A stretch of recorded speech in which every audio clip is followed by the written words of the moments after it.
Convincing. Convincing का meaning question आ जाता है, what do you mean by convincing, convincing से आप क्या समझते हैं। तो कन्वेंसिंग होता क्या है?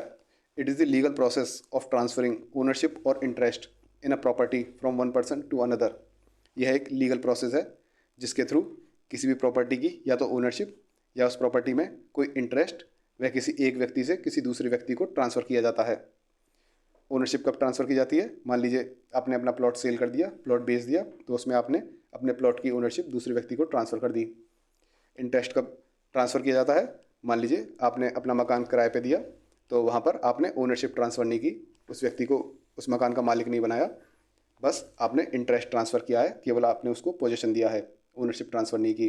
तो या तो ओनरशिप ट्रांसफ़र हो रही हो या फिर कोई इंटरेस्ट ट्रांसफ़र हो रहा हो, तो इस ट्रांसफ़र की लीगल प्रोसेस को कन्वेंसिंग कहते हैं। एक व्यक्ति ने दूसरे व्यक्ति को किसी प्रॉपर्टी की ओनरशिप या फिर अपना इंटरेस्ट ट्रांसफ़र कर दिया हो। Modes of convincing. कन्वेंसिंग के मोड्स क्या क्या हैं? किन किन तरीके से हम कन्वेंसिंग कर सकते हैं, मतलब कि अपने इंटरेस्ट या फिर ओनरशिप को ट्रांसफ़र कर सकते हैं। तो क्वेश्चन आ जाता है, what are the different modes of conveyancing, या फिर what are the various forms of conveyancing, या ऐसे पूछ लेते हैं, give an account of such deeds which are known as subject matter of conveyancing. के कन्वेंसिंग मोड क्या हैं, कन्वेंस के फॉर्म्स क्या हैं, या फिर वे कौन सी डीड्स हैं जो कि कन्वेंसिंग के सब्जेक्ट मैटर होती हैं।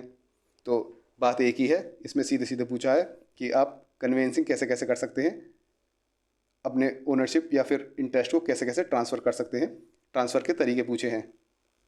तो इसका आंसर है वेरियस मोड्स, फॉर्म्स या फिर सब्जेक्ट मैटर ऑफ कन्वेंसिंग। कौन कौन से? सेल डीड हुआ, mortgage deed, gift, lease, exchange deed, will, power of attorney.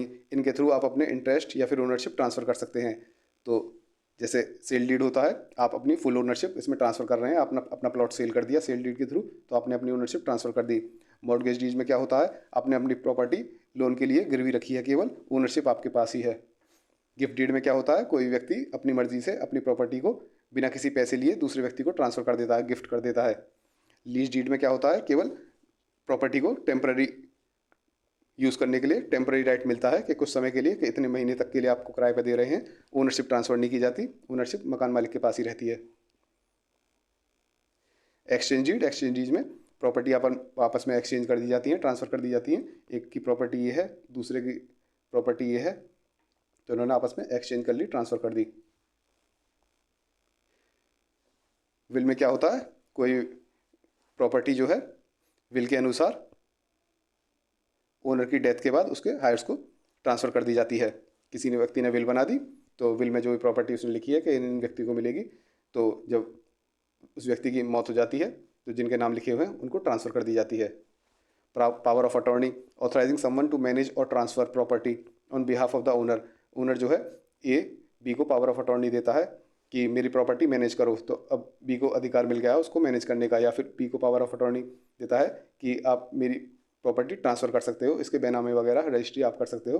तो ए ओनर है लेकिन बी को पावर ऑफ अटॉर्नी है, तो बी उसकी प्रॉपर्टी ट्रांसफ़र कर सकता है। तो ये हो गए वेरियस मोड्स या फिर वेरियस फॉर्म्स। प्रोसीजर क्या होता है, कैसे ट्रांसफ़र किया जाता है? एक तो मेन होता है, आप सेल डीड वगैरह ये सभी ड्राफ्ट कर रहे हो, स्टाम्प रजिस्ट्रेशन, इससे पहले क्या होता है और इसके बाद क्या होता है, ये इस फॉर्म में मैंने लिख दी है जिससे कि याद रहे। तो शुरुआत आप मान लीजिए प्लॉट सेल करने का आप किसी व्यक्ति से एग्रीमेंट करते हैं, तो वह व्यक्ति पहले आपके सारे डॉक्यूमेंट्स वगैरह चेक करेगा, सब देखेगा, हाँ आपकी प्रॉपर्टी है ये वो, आपको फिर एडवांस वगैरह दे देगा। ये सब चीज़ होगी, शुरुआत की फॉर्मेलिटीज़ वगैरह होगी। उसके बाद मेन बात होती है, आपकी सेल डीड जो है वह ड्राफ्ट की जाएगी, स्टाम्प ड्यूटी वगैरह पे की जाएगी, आप लोग साइन वगैरह करेंगे, विटनेस वगैरह साइन करेंगे, अटेस्ट करेंगे। उसके बाद आप रजिस्ट्रेशन करा लेंगे रजिस्ट्री ऑफिस में। तो ये सब होने के बाद फिर बाद में आप उस दूसरे व्यक्ति को पोजीशन दे देंगे, कब्जा दे देंगे, और म्यूनिसिपैलिटी वगैरह या फिर किसी लैंड रिकॉर्ड तहसील वगैरह में रिकॉर्ड्स में अपडेट करना हो, ये सब हो जाता है। तो इस सारे प्रोसीजर को ऐसे डिवाइड कर दिया है जिससे कि याद रहे। मेन चीज़ तो वही है, ड्राफ्ट होना, स्टाम्प ड्यूटी, साइन वगैरह होना और रजिस्ट्रेशन होना। ऐसे तो ट्रांसफ़र हो रही है, लेकिन ट्रांसफ़र से पहले भी प्रोसीजर वही है कि एग्रीमेंट होता है, भाई हाँ समझौता होता है कि हाँ मैं इतने में बेचूंगा, दूसरा व्यक्ति कहता है हाँ ठीक है मैं इतने में ले लूँगा, हम दोनों एग्रीमेंट कर लेते हैं। फिर दूसरा व्यक्ति चेक करेगा भाई इन्हीं की प्रॉपर्टी है, उल्लू बना रहे हैं, फिर एडवांस वगैरह दे देगा वो आपको।